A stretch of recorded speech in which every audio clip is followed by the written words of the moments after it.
Leonard McNally, lawyer, playwright, patriot, revolutionary, or so he claimed. To his comrades, he was a hero, the trusted defender of Ireland's freedom fighters. But history remembers him differently. Leonard McNally was a traitor who sold out Ireland's future. Imagine your nation fighting for freedom, only to find your enemy has planted their spy at the heart of your movement. That this turncoat isn't a faceless infiltrator hiding in the shadows, but is the man leading the charge, sitting beside you, sharing in your hopes and strategies, while secretly plotting your downfall. Now picture this same man in court, defending your captured heroes with seemingly heartfelt arguments. The courtroom fills with hope as he pleads their case. Yet behind closed doors, he's already sealed their fate, feeding their defense strategies to the enemy. Leonard McNally was that man, a master of deception, turning loyalty and trust into a weapon against his own comrades. Without McNally's betrayal, Ireland's history might have been different. Independence could have come decades earlier, sparing the nation the devastation of famine, exile in Coffin's ship, and crushing discrimination in the New World. Millions of Irish lives, used as cannon fodder in British wars, could have been devoted to rebuilding Ireland. The energy and genius of those who fled to enrich America and the New World might instead have transformed their homeland. Instead, McNally's treachery crippled the United Irishmen, extinguishing Ireland's hope for freedom and ensuring generations of suffering under British rule. The lost leaders, the shattered dreams, the grinding poverty, all traceable to a man who traded his comrades' lives for 30 pieces of British silver. In the late 18th century, Ireland was a nation poised on the brink of change. Decades of British domination had stripped away its sovereignty, leaving the Catholic majority impoverished and disenfranchised under the oppressive penal laws. These laws barred Catholics from owning land, entering professions, or holding public office, while the Protestant elite ruled under the British Crown. Tensions simmered as the inequalities deepened, and the ideals of liberty and equality from the American and French revolutions began to inspire hope for change. Amid this charged atmosphere, the United Irishmen emerged as a revolutionary force. Founded in 1791 by figures like Theobald Wolfe Tone, their mission was to unite Irishmen of all creeds and classes in a shared struggle for independence. They envisioned a republic where Catholics and Protestants stood side by side as equals, free from the yoke of British rule. The stakes reached their peak in 1798, when the United Irishmen launched a rebellion to overthrow British control.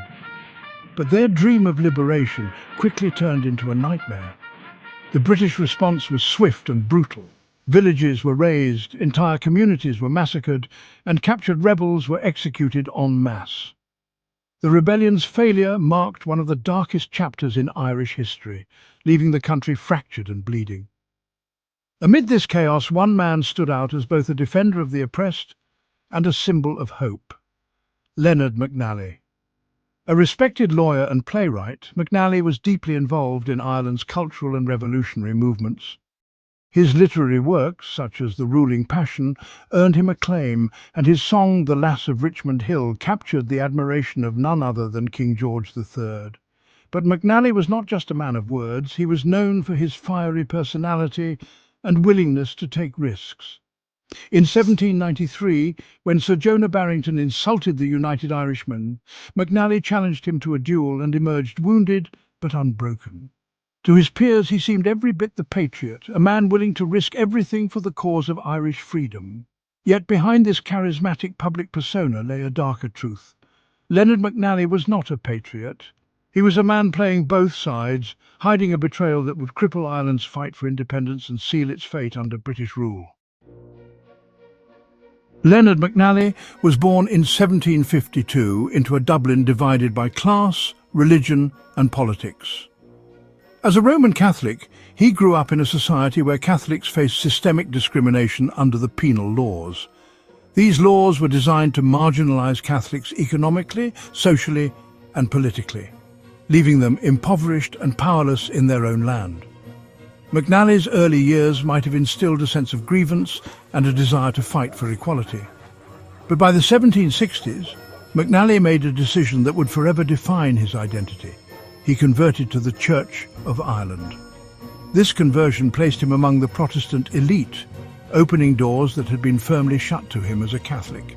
The reasons for his conversion remain unclear. Was it a pragmatic career move, a rejection of his Catholic upbringing, or a genuine shift in faith? Whatever the motivation, McNally's conversion marked the beginning of a duality that would later characterize his life. In 1774, McNally travelled to London to study law at the prestigious Middle Temple. He returned to Dublin in 1776 to join the Irish bar, but later qualified as a barrister in England in 1783. While in London, he briefly practiced law, wrote plays and edited the Public Ledger to supplement his income. Back in Ireland, McNally quickly established himself as a successful barrister in Dublin, specialising in the law of evidence. In 1802, he published The Rules of Evidence on Pleas of the Crown, a groundbreaking textbook that helped define the beyond reasonable doubt standard in criminal trials. McNally also immersed himself in radical politics. As early as 1782, he published a pamphlet supporting the Irish cause.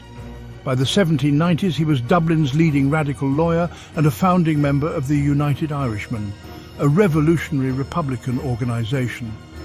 Acting as the group's chief lawyer, he defended key figures like Wolfe Tone and Robert Emmet, leaders of the 1798 and 1803 rebellions, in their treason trials. Beyond the courtroom, McNally's life was marked by dramatic and passionate episodes. In 1787, after the death of his first wife, Mary O'Brien, McNally eloped with Frances the Sanson, a wealthy heiress, against the wishes of her father. Their love story, defiant and romantic, captured public attention and inspired the popular song The Lass of Richmond Hill. The lyrics celebrated Frances as a paragon of beauty and grace, immortalising their union in a cultural moment of joy and defiance. But tragedy was never far from McNally's story. In 1795, Frances died in childbirth, leaving him a widower once again. Her death added a layer of personal grief to McNally's already complex life, further fueling speculation about his motivations. Was his betrayal of Ireland driven by personal despair, a need for security, or a sense of detachment from the ideals he once claimed to uphold?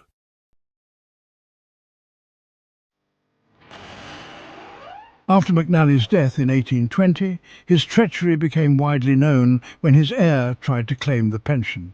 It was revealed that he had been a long-standing informant for the British government, making him one of the most effective spies in Irish Republican circles. Faced with exposure in 1794, after a plot to seek aid from revolutionary France was uncovered, McNally turned informer to save himself. He later received an annual pension of £300 for his services, a sum he collected until his death. He didn't merely abandon the cause, he weaponized his trusted position as a lawyer to actively undermine it. McNally's most infamous act of betrayal unfolded during the trial of Robert Emmet in 1803. Emmet, a leader of the United Irishmen, was young, idealistic and unwavering in his commitment to Irish freedom. Arrested after a failed rebellion, Emmet's trial became a defining moment for the Irish nationalist cause.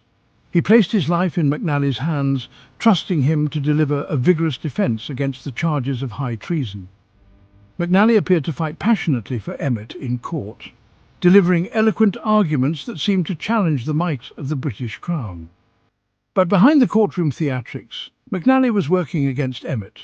In secret, he had already provided the prosecution with Emmet's defence strategy, ensuring there was no chance of acquittal. The trial, for all its drama, was a farce.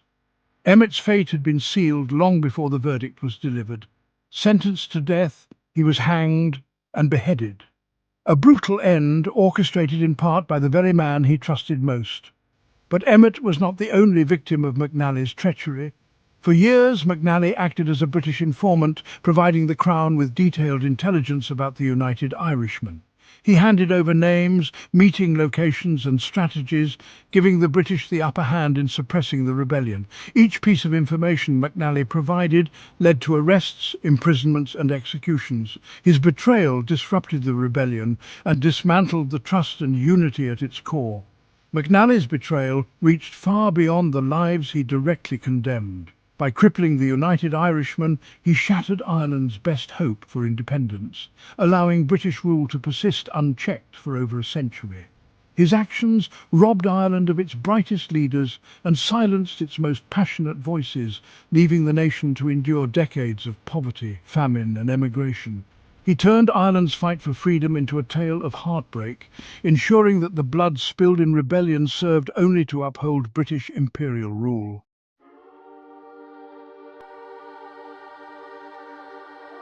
Leonard McNally's double life defies simple explanation. Was his betrayal driven by greed, fear, or pragmatism? At first glance, greed seems like the most straightforward motive. The £300 pension he received annually from the British Crown was a significant sum, especially during a time when financial security was elusive for most. But McNally wasn't an impoverished man desperate to make ends meet. He was an accomplished lawyer, playwright, and member of Dublin's intellectual elite. The money, though substantial, doesn't fully explain the depth of his betrayal. Perhaps it was fear that drove him. The British had no qualms about using the harshest punishments to suppress rebellion. McNally may have decided that cooperation with the Crown was the only way to secure his own survival.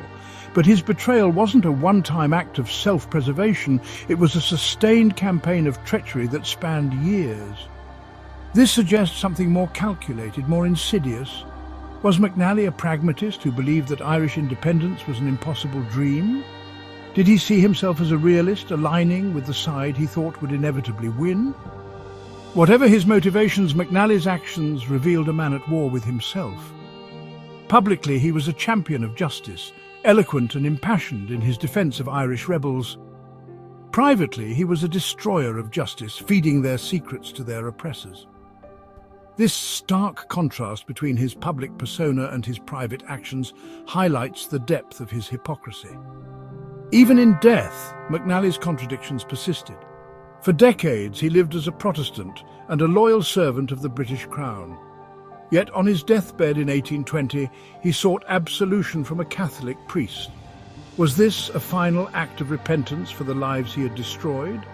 Or was it simply another calculated move, hedging his bets in the afterlife as he had done so often in life? The truth is unknowable, but his deathbed conversion adds a layer of irony to a legacy already defined by duplicity. His story serves as a chilling reminder of how few individuals, consumed by greed, fear or ambition, can destroy not just lives but an entire nation's dreams. Leonard McNally's betrayal didn't die with him. The loss of visionaries like Robert Emmet left Ireland adrift, its struggle for freedom marred by mistrust and division. McNally's actions turned Ireland's hopes into ashes, robbing the nation of its brightest leaders and delaying its independence. His legacy remains one of shame and devastation, a chilling reminder of how one man's greed can betray a nation and alter its destiny.